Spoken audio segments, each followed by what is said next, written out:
Ano konge ngamora ka anyisi kena nuni ni kopo ni paro ne amiso no ora kati keto nyinga miso. Iketo nyinga miso wek keto nyinga miso. Kise aka miso gikue. Wek wacho ni amise mora. Miso ora ka interview. Mane mani in interview mi diego ka imbiori. Nikech nyaka nyochi wuok kamiso asene no interview mi timare. Imbe nyochori. Nyochori anero an miora interview. Teni ato tiora to ito to interview mi dhi adhiya. An miora. E nyim Nyasaye for the real sense onge nyingi manya ketho. Kendo gino lit na maratari. Onge nyingi manya ketho. Den interview ma ji timo gi jomi wuoyo kuom giduogo luoro ego ne ji simbe 310 ji. An we 310 abwana. Iwinjo. Wek gona simu ni kona no ora. Sami wacho no ora ni samanya dwa dhi interview kena miso ne kia kana na dhi interview no kia. Okia nyim Nyasaye wud nyasumbi ne kia. Makariambo ni na dhi interview na mise mora to atoka dasani. Okia Omari amiso kia totally na dhi interview. Yes, he doesn't knew. Ine Ane ma decide kian makao simba magoni. Kaito no chako kanga to nyisi point mochuo iwe makori. Sawa. Omari atiyo komano abiro ka aidho gari. Be maja pod ne pach biro ka ni aonge go. To chako gocho na kendo. No tugles. Beda ni kama koko onge ada uo kodi. Hakoni ane gari. To Austine okona ni adwa maki. Ni ngato advice ani monda maki. Ane bende achaka advice maka. Yawa. Yes. Mano simple advice mami Austine maka. Koreke kizungu ni Austine, arrest me. Arrest me. Then I will rest in peace. Yes. Arrest me. Omari, why am I saying this? Arrest Austine kona ni nadwa maki taneno kaka dala uchalo. Dala wachal nade. Ikia kana dala wapok ni nyono. Ni onyisa ni nadwa maki taparo kaka seche moko ni koso ga gimoro mani migochna makony. Nyaka nagoch ni nikech ne in manager wa nyaka ni dhi ka Elisha. Se gocho ni kakwa ipesa. Se gocho ni te wachi bwana. Macha ni gocho ne. Macha na gocho ni keji ndatendwa. Ine mari uni mana undika. Ma ine mani dhi chula tingado pesa ni. Nyaka kata ni ola mana mia. Mia ni naduoko ni. Ni ngade pesa na kichula. Bwana. Nyaka no dhi ka Elisha. Ase gocho ni. Nyaka ne Austine dhi ka Elisha. Okay. Kase gocho ni Austine. Anindo kech. Ni kech ni wuok ka idhi. Wach kanyo bwana. Ni adwa maki monde dhi idhi lere expenses go kaka alere expenses a manager. Amba manager. Sama nupango tije go nuluonga mukona no tugles. Expenses dhi tiyo magi ma manager bwana an manager ang'iyo expenses. Omari MC stine ng'iyo expenses ge band. Anya wacho wach maler ni ya. Awinji gi itani. Ki ubaru ulwetu jatelo ikone no kdanga dogo idwana dogo na nono bwana to sami dogo di nono ni ashanga to msaji no 50,000 ni samoro Omari LTN Luo Trending Nation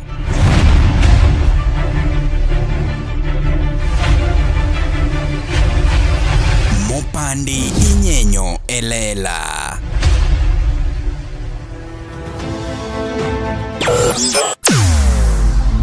Weche mopondo, weche mopandi inyenyo elela Kineno kokuo kuomi matiende ni onge. Isebe. Ne sigana mamulongi mani sigandi joluo Jo ajawa Jothum mokwongo kapok waduogo kuom joangla ong'eane life mar jothum gi familia margi ineno Luo Trending Nation ni ong'ala manyime mar gundo ni wechegi kaka gitimore kod ng'ama otimogi maonge deo wang' Ochiem to chiem mariek nikech be samoro Tudri kodwa seche duto ndalo duto kinde duto e tong wang' mbui mar YouTube TikTok, Facebook mondo yudu wechegi kamora mora maintie mana kar bedo Kete mana kai. Kete mana kokidwa kete gato wabro keti gi thuon. Luo Trending Nation LTN, the best ahead of the rest.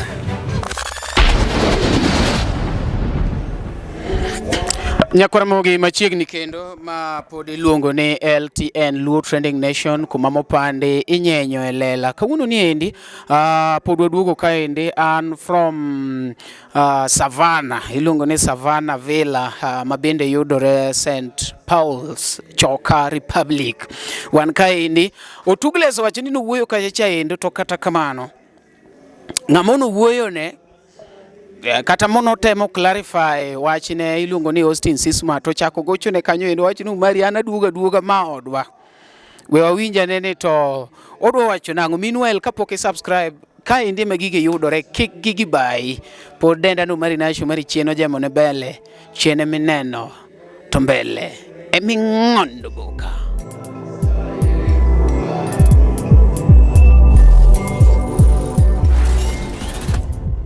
Oganda Luo kendo e piny Luo.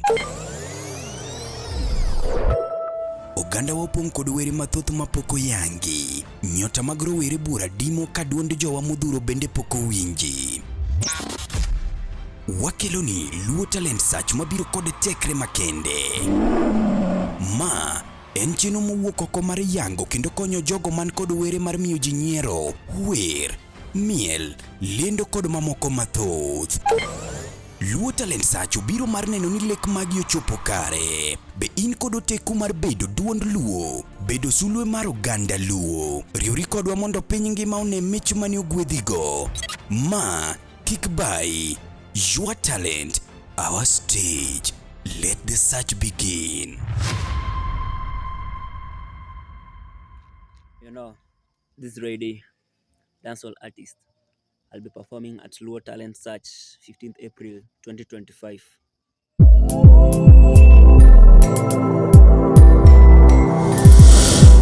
LTN Luo Trending Nation.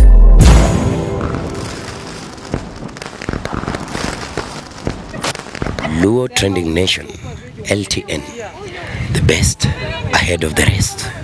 Nyakwaramogi wan kaendi gi iluongo ni Otugles mwenyewe. Otugles mos jopiny. Okay, Pek Maratari, allow me greet you this evening. Kawuono wamoso gi Kisungu, tiena wuo gi jopuonj dakteche to gi professors. Kenyo gisebedo ka gin kata pok wamoso. So today I've taken my time to greet my doctors or teachers and professors. Kisungu ka pek dhogi ni Kisungu koro bukore ni dwa bedo mapek. Bas ni paro gi Kisungu to kichako to Kisungu chikore mowe kendi. Ma koro wuondi ni koro ene crowd moro ma koro luonge jo Kenya. Koro jo Kenya ti obiro nitie jo Kalenjin nitiere wasunge koro migi ni tichako ni dwa lemo ke Kisungu to Kisungu dhi go e piny mangi winjo chamlip ni winjo lemo moro na winjo dalo moko wabi orai body chamlip ana si winjo chamlip. Okay, thank you very much. Koro kawuono ni endi nyoro nyo wuoyo Nyakwaramogi Ajwang ma nyoro nyo weche nyochu winjo nyaka ne jopiny wachango tangane jopiny wachango jopiny ni kare seche ma nyoro nyo wuoyo weche nyocha wachore ma ji wacho no mar Austine Seasmart obola miso nyoro nya temo matek machopo kama clear the air rumors mana temo clear gi kawuono mari anindo simu ywak ngi okamako Mario tamako. Hello, Tugles, koni intie. Manga ugocho ya. Manga mogocho ni Austine Seasmart, aseme guys simbane ja nyakachi. Kaneno, tawacho ni wach nika. Kamako to Austine penja no Tugles, interview ne ber. Kendo ne ber kabisa. But inyalo ana wuona fight nu mondo yud right tu kaka jotugo. To ini nyalo wuok ka idhi ketho nyinga ta penje ni aketho nyingi kanye tingna gini maber ji winja aketho nyingi kanye kata ngoma wacho nyingi maketho haya nyisa ni na winjo kaka ketho nyinga mi akom ni mondo agine ng'ama no rino ng'ama no orini bi keth nyinga no. An na fight nu mondo kik ng'ato dog ode g'400,000 to ini do idhi samoro gi siling 10,000 na fight nu takone ne ano ka ketho nyingi ami dweche 6 bed kama intiere no kor kibro ng'e gik momiyo na wuok Kamiso iwinjo to ng'ado simu achiel kapok adhi mbele nitie simu mane ochako gona mane mabire achiel kapok adhi mbele nyoro nya wacho ka ni ana Miso kora ka Amiso kora Austine Seasmart in makora dwa penji baketa ne kamera ne kumoro kaendi director adwa ni mondo nena maber adwa penjo Austine Seasmart kane antiere kodi Kamiso ka ne pok iwuok to nadwa wuok kadhi e interview. Gik mabeyo ngima wa gin jogo ma wahero kuonde ma wasebedo kanyakla kod kinde ma wakadho e kodgi. Hikori mar paro kinde ni e yorno manyangafu kik chunyigo kibi ni mar The Nash Pictures sani timo photography, videography kod graphic designs man gi siso mamalo. Obed arus, obed nyasi moyiedhi, hingo odiochienge kaka mag nyuol, mago duto watimo e bwo ot achiel. Chunyi osegombo logo mawuoyo gi nyadhi, posta maywayo ji machiegni, kik chandi, rieko wani ka mar miyo paroni duto ngima manyien. Yudwa e YouTube, Facebook kata yuanwa uno e namba wa ma en 07 11 92 32 74. The Nash Pictures, waparoni kinde, kendo wandiko sigana.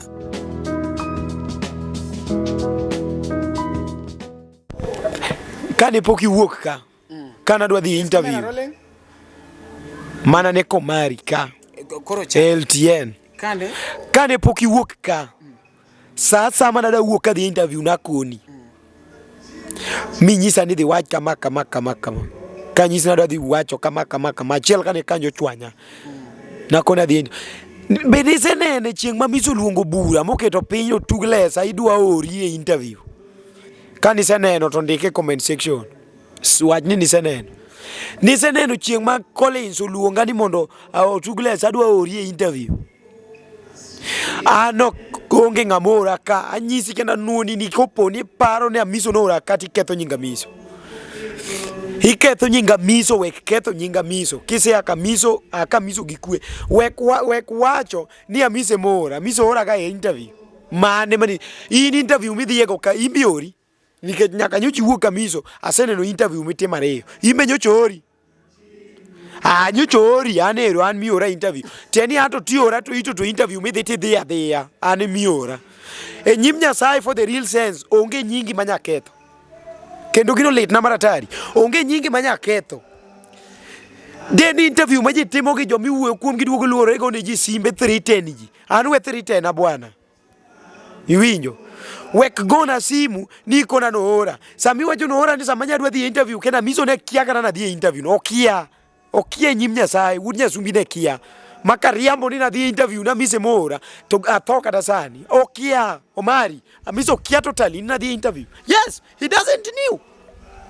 Ine ane ma decide kian makao simba magoni kaeto no chako wacho losna ugini o chako wacho ni nyakumari no dhi ofwenyo ni no ori emomiyo timo ni tim marachai mane Omari nyoloro na mai ng'ama timo ni tim marachai oloro ni kamera nyineno ka kamera oloro interview na timo mati Omari achai mane manyie timo na imbe nyis jogi bwana ana tima chaya mane yawa Austine no sie boko komo kodwara gadwara do samoro gicho donjo komeno sie pena koro ana chaya mane mana timo ana wacho mana partner tatie to acha interview then timo ni ji acha ide tinde jibiro ka no kanga to nyisi point mochuo iwe makori sawa Omari atiyo komano abiro ka aidho gari be maja pod ne pach biro kani aonge go to chako gocho na kendo no tugles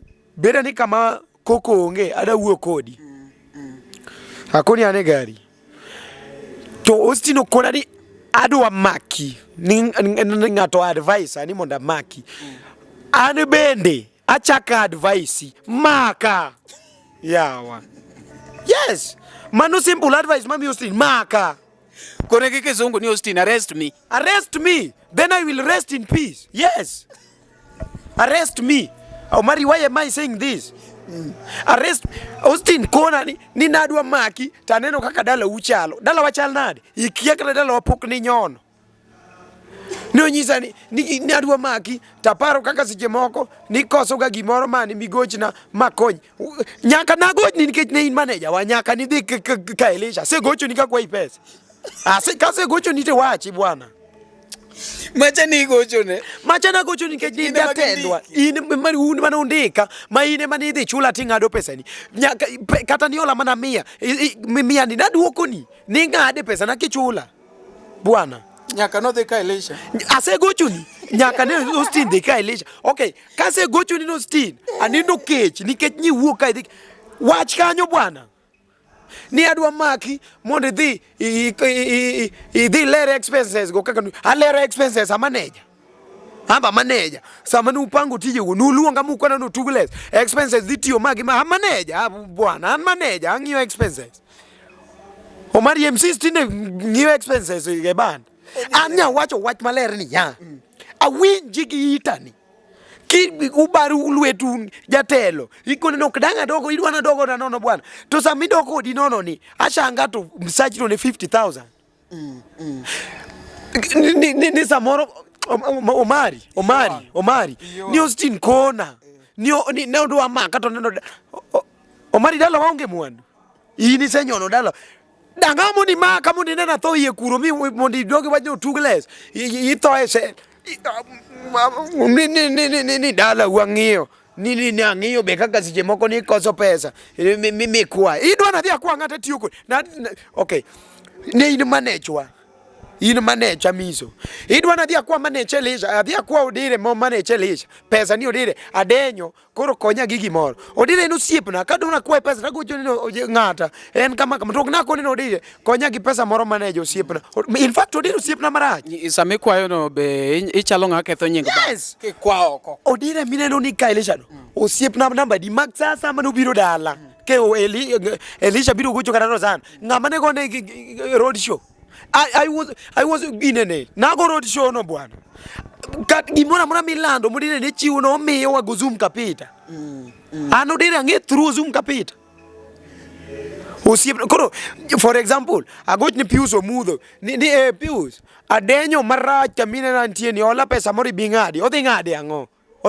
nikech aparo ni pesa te mana kwa Austine nako neno bio ngadi koro kakono for example chiu kata example gi manager ma kakevo makawili koro agocho ni manager makakevo hello Evin mia lofu kanyi bingadi odhi penjana dhi ngado kanye to inyaka but Austine nigi kumo ngade ine ngado nikech ine mani loso nwa gi pesa kaki gine ne ine mani manyo tiji in gi samoro in gi deposit imanyo to mi deposit adenyo agocho ni konya galofu in gi right mar mi ambe an gi right mar kwai koro we nyisa ni kia dala wa kiotimre kiana dala watimre Omari yaonge ot in go babu taonge dako in go ang'o makoro ng'ato maka omaki adwa ni in fact maka kata mana kina immediately mineno gima wacho sani ni tap to the Obama police station imaka arrest me I will rest in peace in jail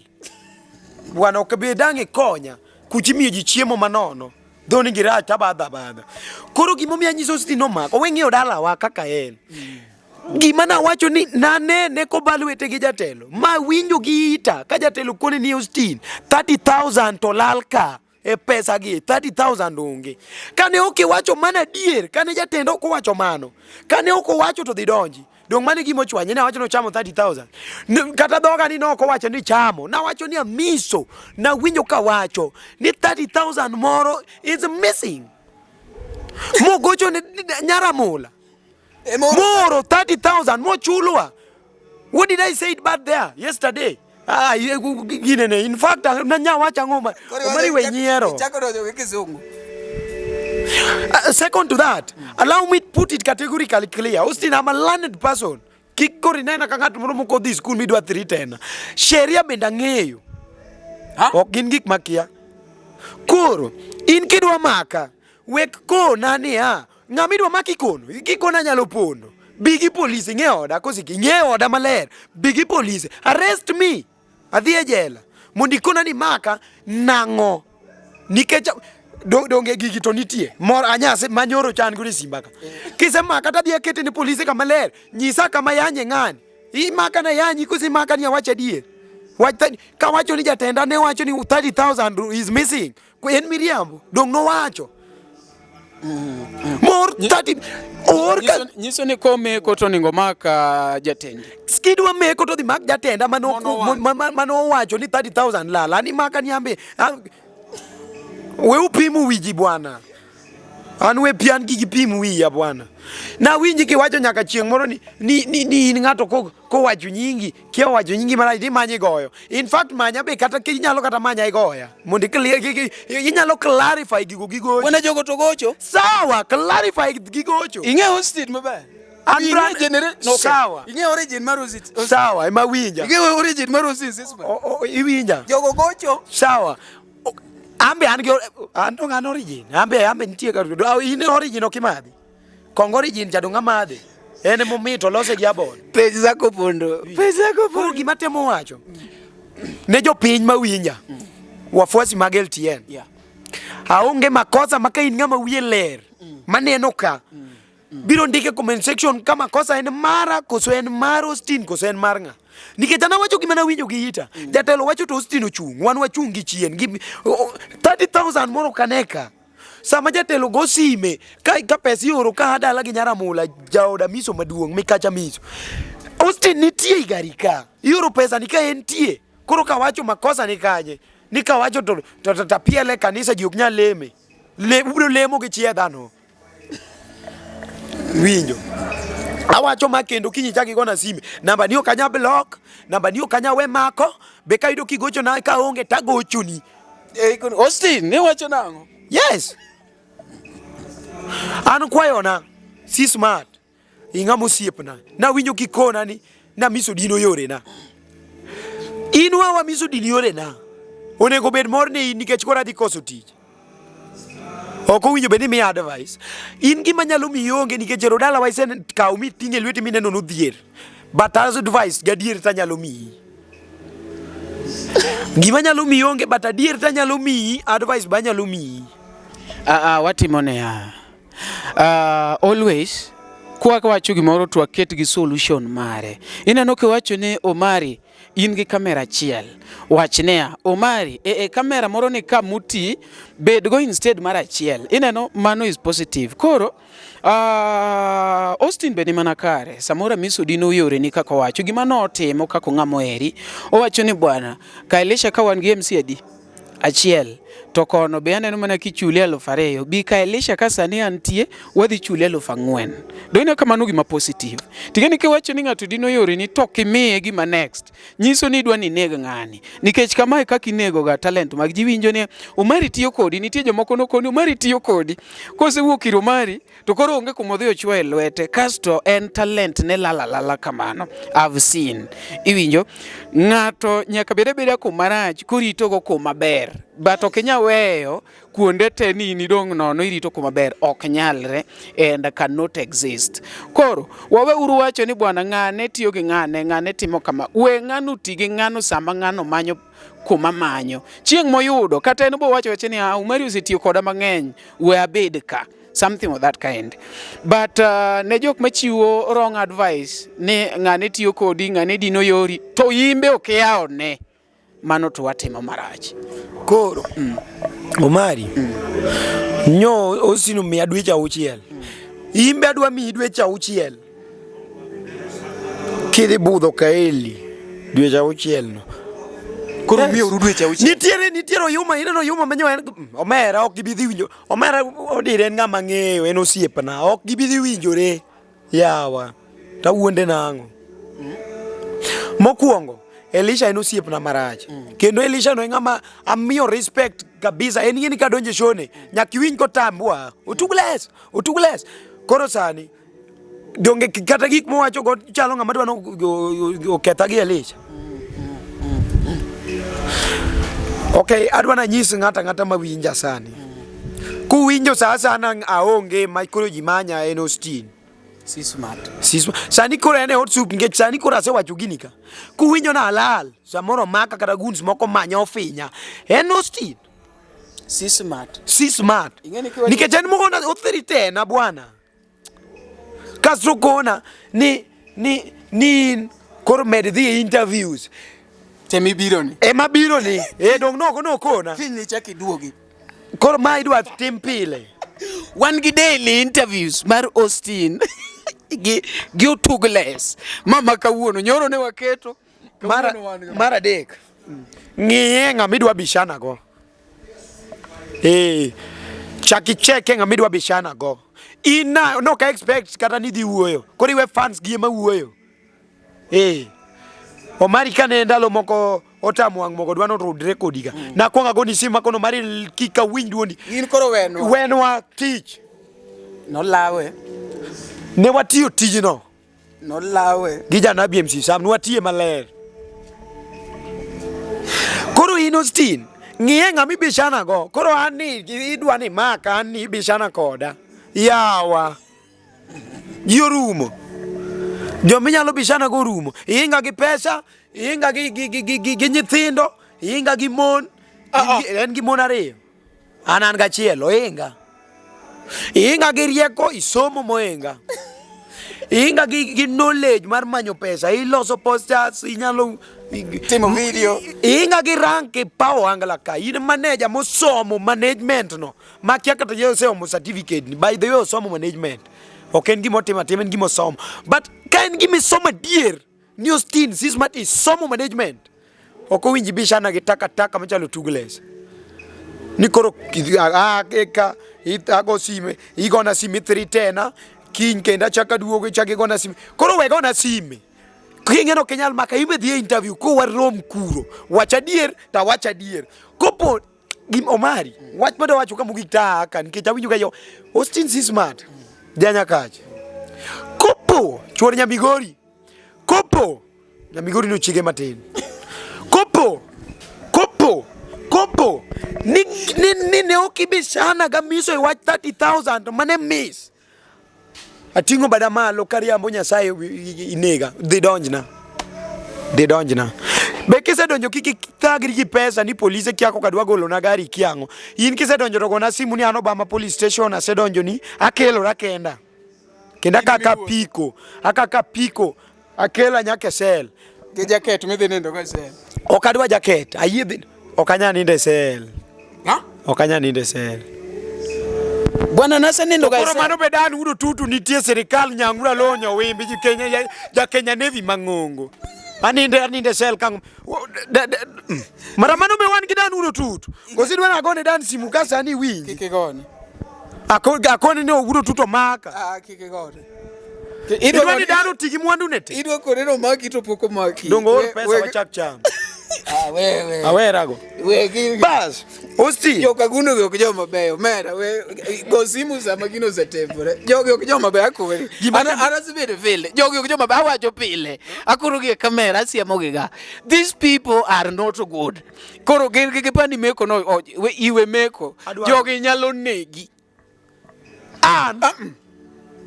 Omari dina. Anti osebelo. Pokiwinjo ni. Tokino gibitho. Pokiwinjo ni. Ngana mano gimoro gwaro matendo ni koro gine manege. Tokino gibitho. Nyami nyaka example no wino misiani. No penjo joshirati te. Uyege nga. Wayege Isabella. Uyege nga. Wayege Isabella. O wino gi Isabende ka uno nielo. Koro ni goto wangi ni nego ji chiep guok kagima ino kibitho. Kor gini ya tunoru matae mono gidhi Mombasa ni gido dhi nego ng'ato gide egeza to gicho dhi ofwenyore maja thom chia poko tho. By the way se fwenyo ka jomoko loso ni bura ni dwa negi kaso joge midhi chaki tiyo godo lakini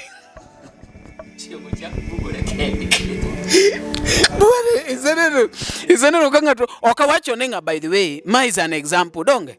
Koro wawachi ni ng'ato ne dwa nega kaso jomoro dwa nega gocha kudugo tiyo koda lakini ajawa na luoro miyo ka in ajawa ratego nyon kumoro mata mi advice e kamera Anyon kumoro. nyon kumoro nyon kumoro od Ngeche mok ing'eya maber. kumode ingeni koro gi kuminyone mopogore but nyon ing'ama ni ajawa nyasachiela wacho kabet ka nyon kumoro kokinyono idhi. It is either inyalo bedo ni in kamano to nyota ni onge ok winji. Omari winja. An nang'eni ne ok anyombi. Awache interview ni. An nang'eni ne ok anyombi. To kawuono an gi dhako. An ng'ama ochuna onge, an sani joma ochuna gin mana ji 4. Omari, Amiso, Liam ma nyathina gi chiega ma Miriam. Koro jok Muganda wala moko modong' madwa baro wiyago to mage. Mani luongo Austine Oganda wala.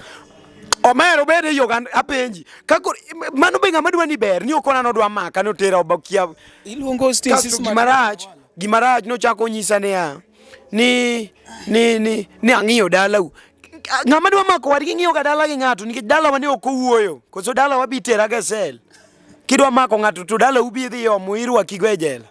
Dong'ane mirwaka. Koro an gima dwa wacho ka mogik. Adieri abro thogo. Austine. Maka. Kopo ni ne okularo 30,000 ga miso thuango. Maka. Weketo Austine Seasmart. Otugles wacho. Ni ka dier mar Nyasaye no kular 30,000 ga miso thuango. B. Make. Bimaka. An ringeni kevo gi chiege no tere sel kura pod late. An kikitera. Anu tera. In fact kopo ni na riambo ni ne ok gilaro 30,000 ga miso. To tera. Ne gilaro makata emo ng'eyo makata pesa manyara mula oro ni ne entie. Or ka ene igari. But gik mar tora mato koro general advice madwa miyo ng'ato. Malipo ne hapa duniani. Ineno ka jothumbe madongo monotimo timbe maricho. Samoro ka gipimo ka koro giwe thumo luongi gi e interview openji gi niya to jobandi ni tetinde ne kanye. Moko pi wang' gi chwer koparo kaka jomoko nothotho marach.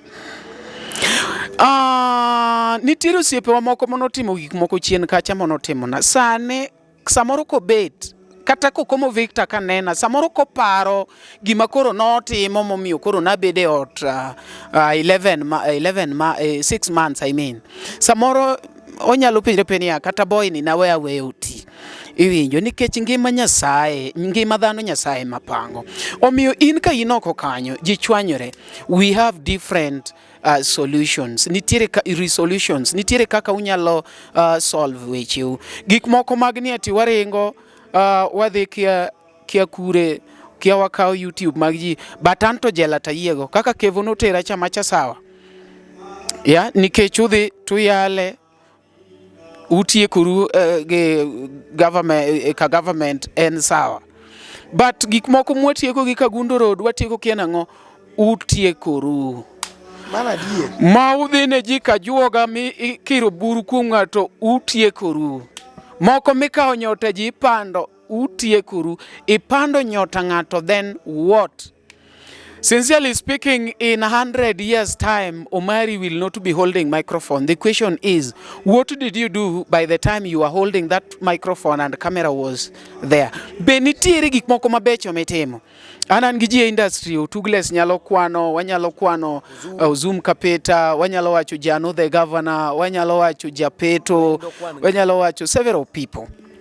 Dak gi ji kata iluongo ni dak gi ji maber makelo continuity ineno and chwanyruok nitiere but waweuru keto gik pogruok bedo chwanyruok manyaka chieng'. Permanent enmity mano bedo built gi jok machon jo along Kagundo Road maka in ng'at ng'ane to in ng'at ng'ane should stop. MC should be free and this online media thing en gima ng'ato wuoyo to wacho pache to kata in inyalo bira te wache. Apani an mane gima nosechwanya gi Samatist okodhiera pogi nosegona ga simu na kwere ni gik migo simu go owere go kabisa nkech maga chaya. Ane online media kopo ni nitie gimoro ma owach ma miriambo pod inyalo biro to rectify iwacho ni gino no ken kaka ne Otugles wache no gino en kamacha to gik miwacho go bed adier. Koro iwacho ni kopo ni ati ni wariambo to wanyalo rome interview dichiel Austine owachi to ng'ane Otugles bo. Owachi, mai gima osiepna moro mora go from Mombasa, oja Kenya Navy iluonge ni Soja Rolex. En kos kao stand to kao. Iwinja. Koro Soja Rolex ne mano puonja. En janya kwecho. Nokona no Tugles adieri thogo. Onge kamitwe ngamo otimo gima kare kata ka ngamo onyiso wadi adieri sel. But adieri to chutho ji okohere to antaneno ka survive kode. Adieri no ema nyaki nyis ng'ato bwana. Kopo ni nyene ong'e maber ni ariambo ne. Dako bira interview no embe. Kata dhi interview kama chielo koko dwa biro kari. To wachi no jopiny. An kana ng'eno timo marach dak nago ne sime. Nielo oya winjo ni 30 donga biro ka. Embo dhi kama chielo wanyo Tugles. No wacho kama kata ko dhi yanya kuro yanya Tugles ngama chieth guok mali nyathini kyoto ya wathino Austine makidwa lauri koda ni ne sani ko kan around 27 years ni koro mai ngamila urigo industry ma ingeni ko teresel ta ko nyera to kadu ko waya ta pinyo Seasmart ne gimimako Ana kono jok mono dwa maka ni bwana kumaka to ensure na thoe jela kika wuogi nikech ana ng'era kaka chalo inyalo pani ati twe ng'ato kari twe nyotani mano bigi matime inyalo pani go ng'ato kari ine migori inyalo pani duoko ng'ato dala kasto ine midok because iwacho ni ati mchimba shimo kufa peke yake uingia mwenyewe koro gima chalo kama no endo mchimba kisima uingia mwenyewe inyalo poka gime konyo ine medhi donje koro kana en miriambo to ne pod en gi option onyalo gocho ni Amiso owacho ni bwana biwinyo gik ma nyathino wacho ana we yawe maber but koro nyathino wacho na lal gi 30 okiluonge nikech Amiso te mundiki luonga to penyo no Tugles idhi wacho magi manango mbona to ko kamano to samora Amiso kopo ni na ariambo koseneno gini to bro en owuono nyalo kawo jukumu dhi okwer kata interview moro wacho ni gino ken kaka ne MC na owacho MC na nyo wacho magi lakini gigo miriambo gima notimore en magi ma 30 no nokolal pesa mana gocho mana orna ka dala nadwa mana tiyogo owachi ka gini gik ma wacho go badier obe odhi interview wanya gima kama jopinyo MC na no wacho kama gino ka gigo onge miriambo gi adier koro akwayo ne ji ariyo akwayo Amiso to ge Austine Seasmart miaura appointment abi our team interview wherever you people decide abo biro twatimo podcast achiel kachiel mondo migigi kikbed ne ati wagine nitie jomoko mono wacho ni anateru Tugles matek Tugles is like my son wasebedo kode like onge gimoro amora kuoma so onge yo manyalo tero godo ilungo ni Tugles matek wuonya gingo en my son ane mana kele Nairobi ka to be momiyo wacha dieri kech na kono gini it's only dieri mabiro save jo angla uma kise umo to gi umi jo angla kise umo to umi kise pando to pandi Mike mani mora go mari kano wachako go mari kani dhire gi nyinga ngato to koni na record gino record ni gini to kikiro chumali ai kamago miriambo adoni wika ga dier kain gima dier ta record ni ngane ni kanjo MC kanjo bende ni na dia siamo wange game changer ni nuloro na microphone ni emba winyo ni en gi kiburi ne mo poda biro nyisi ni timo ok ber yes chale gi MC apilo manyathi merwa chunye ni thuolo makati dhi mane shone to mi microphone to mari ni omane Kasine nonga machunye ler be yore ne yaore piyo donge neno ka apilo ne owuok kokot Jarapogi to kotiyo kata joma to sedonjo ka Anko Edi by the way yes Anko Edi and kamane kaka jidhi ing'ama ni oko kanyo Tugles kata ina koni kiki wacha ni ati ni kech nyalo chopo kumoro makata Amiso frustrate marach wene ngima ni Nyasaye Jehova osepange so long as ni ati itimo gima right kaka anatimo tingo kamera ka gi ng'eya an kora wuotho makota chiemo pokadar Nairobi okanya sandora kendo pod arumo kodgi pikore owa gi jok mono kodwara mon bori owa kodgi kongo gi koyo chalre koro onge ng'awa winjo maber gi rentals te ute maricho te kaka odarach dala kaka udi ne umari udi madala to wawe uwe biye udi madala binge udi madala hapa no selor gicha binge udi majidi gola kamera to selor Nyakoramogi, be isebedo gi achiedh nade ka ipenjori kama inyalo chwalo lendo magi ne jopiny. Obed lendo mag ohala, lando nyasi kaachiel kod lendo mamoko mathoth. Bas, kik ibed gi kiondko moro amora nimar LTN Luo Trending Nation ni ka nikech in. Wan kod jolendo man gi oteku kendo nigi lony mamalo mar chwalo ni lendo meki ne oganda. Ne ler mathoth, tudri kodwa e nembniwa magin 07 11 92 32 74. Bende nyalo oronwa ote e luotrendingnation@gmail.com. Lendo manimba managi LTN Luo Trending Nation.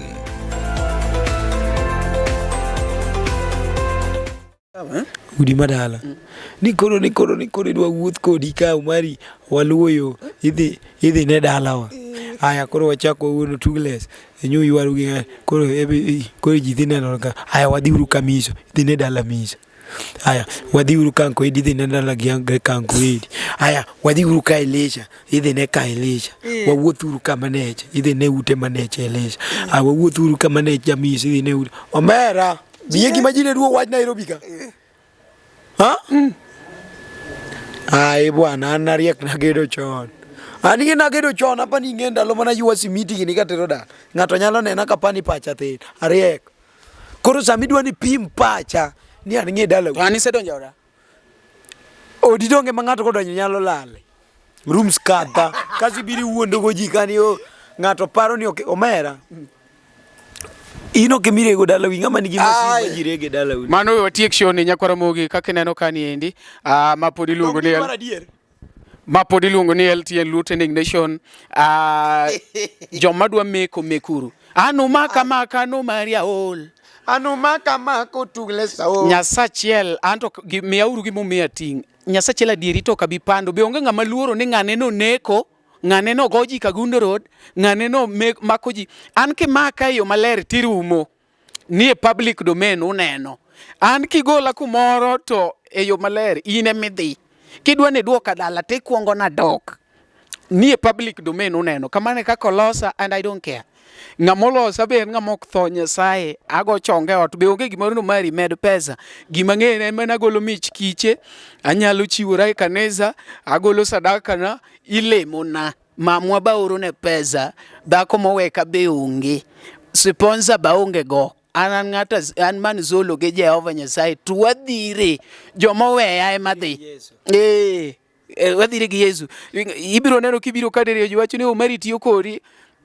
kata kora we no the jok mapiem kode marumo iyudo ka jomoko dhi haya nyaka kamera gidwa nego omari piny onge mowir waromuru kendo Nyakoramogi next time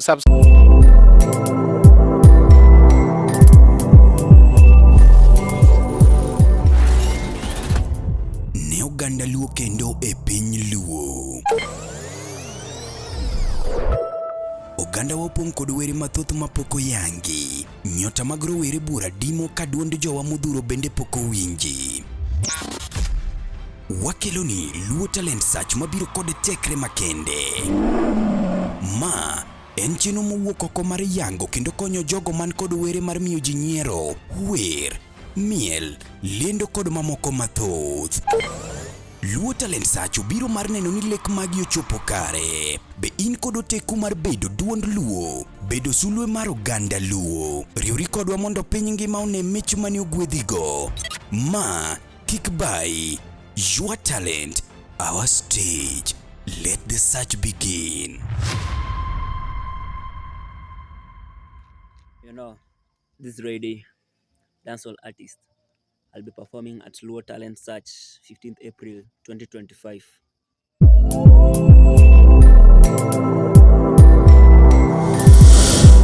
LTN Luo Trending Nation.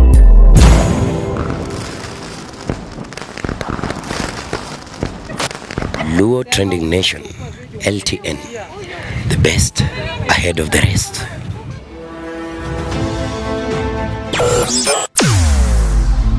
Weche mopondo, weche mopandi, inyenyo elela. Kineno kokuo kuomi matiende ni onge. Isebe. Ne sigana mamulo ngimani, sigand joluo, joajawa. Jothum mokwongo kapok waduogo kuom joangla. Ong'e life mar jothum gi familia margi. Ineno. Luo Trending Nation ni ong'ala manyime mar gundho ni wechegi kaka gitimore kod ng'ama otimogi maonge deo wang'. Ochiem to chiem mariek nikech be samoro. Tudri kodwa seche duto, ndalo duto, kinde duto e tong wang' mbui mar YouTube, TikTok, Facebook mondo yudu wechegi kamora mora maintie mana kar bedo. Kete mana kae. Kete mana kokidwa kete kata wabro keti gi thuon. Luo Trending Nation, LTN. The best ahead of the rest.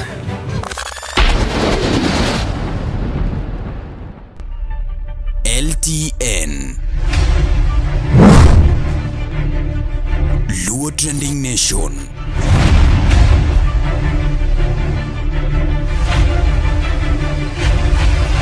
Mopandi inyenyo elela.